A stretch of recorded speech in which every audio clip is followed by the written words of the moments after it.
Oke, kembali lagi dengan saya Made Krisna Supradita, salah satu mahasiswa dari Universitas Pendidikan Ganesha, Prodi Teknologi Pendidikan.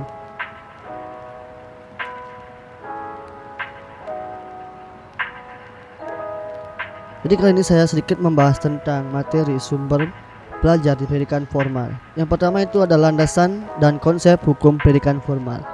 Undang-Undang Nomor 20 Tahun 2004 mengatur tentang jalur, jenjang, dan jenis pendidikan di Indonesia. Lalu pendidikan dibagi dalam 3, yaitu pendidikan formal, pendidikan non-formal, dan pendidikan informal.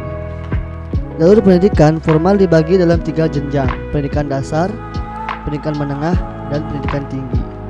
Dilihat dari jenisnya, pendidikan dikelompokkan menjadi pendidikan umum, kejuruan, akademik, profesi, vokasi, keagamaan, dan khusus. Oke, langsung saja. Konsep ini membantu siswa mengatasi masalah belajar serta memenuhi kebutuhan belajar mereka secara keseluruhan. Dengan demikian, pembentukan pusat sumber belajar sangat berkaitan dengan pelayanan sekolah dalam menyediakan berbagai sumber belajar, membantu siswa meningkatkan kualitas proses dan hasil belajarnya. Oke, yang kedua itu ada pusat sumber belajar di pendidikan prasekolah. Semakin maju masyarakat, semakin tinggi kesadaran akan pentingnya pendidikan, pengasuhan, dan perlindungan anak. Jadi di materi pusat sumber belajar pendidikan prasekolah ini, di mana suatu orang tua yang peduli dan merasa perlu memberikan pendidikan kepada anak seawal mungkin, maka dari itu dengan sedianya sumber belajar memungkinkan tumbuhnya budaya belajar anak secara mandiri sebagai dasar untuk pembiasaan dalam kehidupan hari sehari, serta menciptakan antara anak dengan orang dewasa dan teman lainnya atau teman sebaya. Oke, yang ketiga itu ada pusat sumber belajar di pendidikan dasar.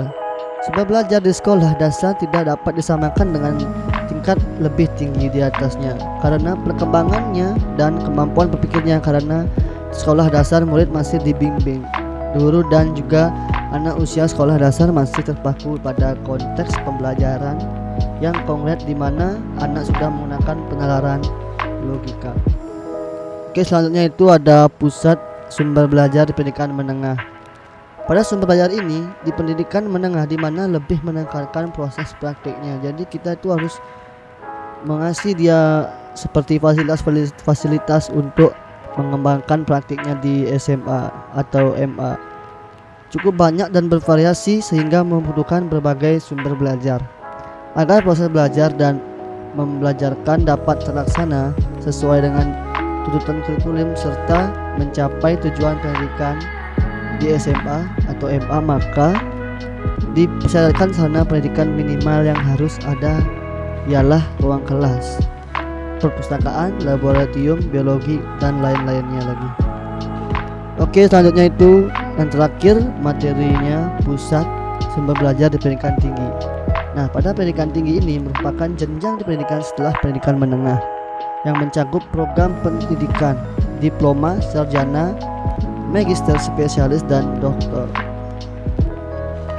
Di materi pusat sumber belajar pendidikan tinggi ini di mana mahasiswa tentunya harus meningkatkan keterampilannya khususnya mahasiswa dan menghasilkan suatu produk di mata kuliah yang dia sukai.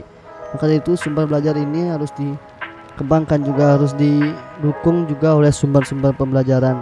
Oke, segitu saja yang saya pahami dari sumber belajar di pendidikan formal. Apabila saya ada salah kata atau kurang paham bisa dikoreksi ya. Terima kasih.